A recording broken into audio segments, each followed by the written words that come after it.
நான் 200 வயசு வரைக்கும் வாழ்வேன்.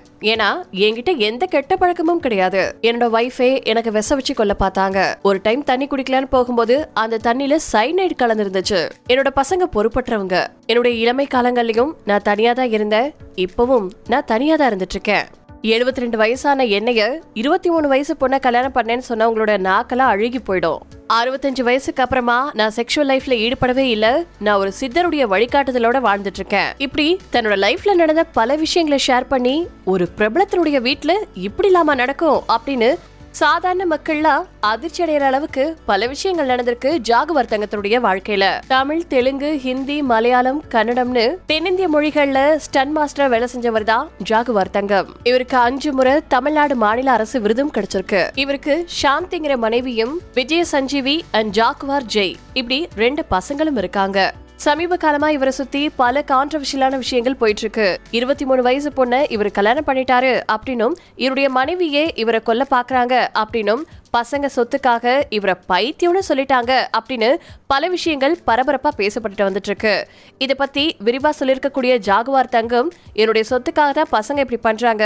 என்னோட பசங்களுக்கு ஒரு தப்பான வழிகாட்டியா செயல்பட்டு இருக்கிறது என்னுடைய மனைவியோட தம்பி தான் அப்படின்னு சொல்லி பகிரங்கமான குற்றச்சாட்டுகளை முன் வச்சிருக்காரு. அதுல குறிப்பா தன்னுடைய மனைவியான சாந்தி மகளிர் காவல் நிலையத்துல நான் தினமும் ஒரு பொண்ணை கூட்டிட்டு வரதா போலீஸ்ல கம்ப்ளைண்ட் பண்ணிருக்காங்க. இதை எழுத்துப்பூர்வமா எழுதி கொடுத்ததுனால போலீஸ்காரவங்க வந்து, சார் நாங்க கீழே தான் நிக்கிறோம் வாங்க அப்படின்னு சொல்லி கூப்பிட்டாங்க. இதெல்லாம் எனக்கு உண்மையுமே அவ்வளவு அவமானமா இருந்தது. ஒரு 72 வயசு ஆளு என்னை போய் இப்படி எல்லாம் சித்தரிக்கலாமா? எனக்கு ரொம்ப கஷ்டமா இருந்தது. என்னைய சந்தேகப்பட்ட போது கூட வீட்டுல எல்லாரையும் இருக்கிறதுக்கு நான் அனுமதிச்சேன். ஆனா எப்போ இந்த அளவுக்கு என்னைய போலீஸ்ல கம்ப்ளைண்ட் பண்ற அளவுக்கு மாறினாங்களோ, இனிமே அவங்க இந்த வீட்டுல இருக்க கூடாது அப்படிங்கிறதுக்காக என்னோட மனைவி பசங்க எல்லாரையுமே வீட்டை விட்டு அனுப்பி விட்டேன் அப்படின்னு சொல்லியிருந்திருக்காரு. எல்லாரையும் வீட்டை விட்டு அனுப்பினதுக்கு அப்புறமா தன்னுடைய எக்ஸ் தளத்துல, என்னை தவறாக புரிந்து கொண்ட பின் என்னிடம் நல்லவற்றை தேடாதீர்கள், அது உங்கள் கண்களுக்கு இனி தெரிய போவது இல்லை அப்படின்னு சொல்லி ஒரு பதிவை போட்டிருந்திருக்காரு ஜாகுவார் தங்கம். என்னை கேட்காம என்னோட வீட்டு எல்லாத்தையுமே லீஸுக்கு விட்டாங்க. என் ஒய்ஃபுக்கு எனக்கு ஜாயிண்ட் அக்கௌண்ட் தான். ஆனா என்னை கேட்காம என்னோட ஒய்ஃப் என்னோட அக்கௌண்ட்ல இருந்து பணத்தை எடுத்தாங்க. அவங்களுக்கு நான் ஆசாசியா தாலி கொடி போட்டிருந்தேன். அந்த தாலி கொடியையும் அவங்க வித்துட்டு சாதாரண கவரிங்ல தாலி போட்டிருந்தாங்க.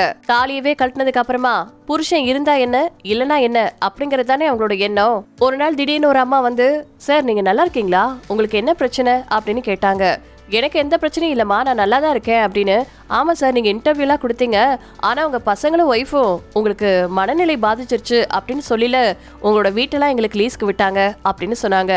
அதுக்கப்புறம் என்னால இதை தாங்கிக்கவே முடியல. என்னைய பைத்தியம்னு சொல்லி இவங்க எல்லாருமே என்னோட வீடு எல்லாத்தையுமே நான் கஷ்டப்பட்டு சம்பாரிச்ச வீட்டை லீஸுக்கு விட்டுருந்துருக்காங்க. அதெல்லாம் மீட்கிறதுக்கு எனக்கு 50 லட்சம் வரைக்கும் செலவாச்சு. என் பசங்க சுத்த வேஸ்ட். நைட்டு ஃபுல்லா தண்ணி அடிச்சுட்டு டிவி பார்த்துட்டே இருப்பானுங்க. காலையில 11 மணி வரைக்கும் ஏசியை போட்டுட்டு தூங்குவாங்க.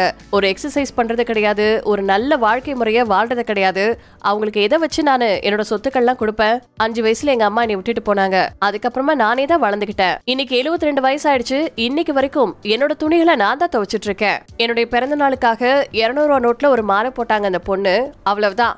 72 வயசுல 23 வயசை கல்யாணம் பண்ணிக்கிட்டாரு ஜாகுவார் தங்கம் அப்படின்னு ஒரு யூடியூப் சேனல் போட்டுட்டாங்க. நான் கொன்னுடுவேன் அப்படின்னு பயந்து என் சாவுக்கு காரணம் ஜாகுவார் தங்கம் அப்படின்னு எழுதி வச்சிருக்கா என்னோட பொண்டாட்டி.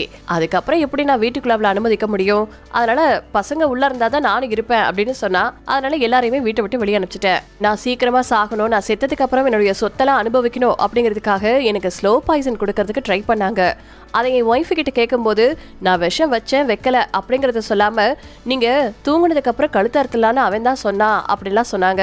இந்த சமயத்துல தான் எனக்கு சுத்தமா மனசு விட்டு போச்சு. எனக்கு அப்புறம் அவங்க தான் சொத்தெல்லாம் அனுபவிக்க போறாங்க. ஆனா இருக்கிற வரைக்கும் எல்லாமே என்னோட கண்ட்ரோல்ல தான் இருக்கணும். ஏன்னா இது நான் சுயமா சம்பாரிச்ச சொத்து. நான் உயிரோட இருக்கிற வரைக்கும் நான் யாருக்குமே தரமாட்டேன். அவங்க 2 பேரையும் நான் நல்லா படிக்க வச்சிருக்கேன். அவங்க சுயமா சம்பாதிக்கட்டும். இவ்வளவு தூரம் வளர்த்து படிக்க வச்சு ஆளாக்கி கல்யாணம் பண்ணி கொடுத்து சொகுசான ஒரு வாழ்க்கையை ஏற்படுத்தி கொடுத்த என்னையவே இப்படி எல்லாம் பண்றாங்க. அவங்க அம்மாவை அடிக்கிறதுக்கு கொள்றதுக்கு எவ்வளவு நேரம் ஆகும்? குடிகாரனை பொறுத்த வரைக்கும் அம்மா அப்பா எதுவுமே கிடையாது. அந்த குடிபோதைக்கு அடிமையாயிட்டானா எல்லாருமே அவனுக்கு ஒண்ணுதான். என்னையெல்லாம் எத்தனையோ பேர் குடிக்கிறதுக்கு வற்புறுத்தினாங்க. ஆனா குடி அப்படிங்கிற ஒரு விஷயம் இருந்ததுன்னா மனுஷனா இருக்க மாட்டான்னு சொல்லி இப்ப வரைக்கும் ஒரு சிகரெட் பிடிக்கிறதோ தண்ணி அடிக்கிறதோ ஒரு பொண்ணு கிட்ட போறதோ இப்படி எந்த ஒரு கெட்ட பழக்கமும் என்கிட்ட கிடையாது. திருந்துறதுக்கு எவ்வளவோ வாய்ப்பு கொடுத்த அவங்க திருந்தல. அதனால வீட்டை விட்டு விரட்டலாம் இல்ல, நீங்க தனியா இருங்க அப்படின்னு சொல்லி நான் அனுப்பி வச்சிட்டேன். டைரக்டா வீடை கேட்டிருந்தா கூட கொடுத்துருப்பேங்க. ஆனா தேவையில்லாம ஒரு பொண்ணோட வாழ்க்கையை நாசம் பண்ற மாதிரி அந்த பொண்ணு ஜாயின் பண்ணியே 1.5 வருஷம் தான் ஆச்சு. அது கூட என்னைய சம்பந்தப்படுத்தி பேசி பாவம் அதெல்லாம் நான் கழுகி போயிடும், அந்த மாதிரிலாம் சொல்லவே கூடாது. இப்படி அடுத்தடுத்து தன்னுடைய வாழ்க்கையில நடந்த பல பிரச்சனைகளை மனசை விட்டு ஷேர் பண்ணியிருந்திருக்காரு ஜாகுவார் தங்கம்.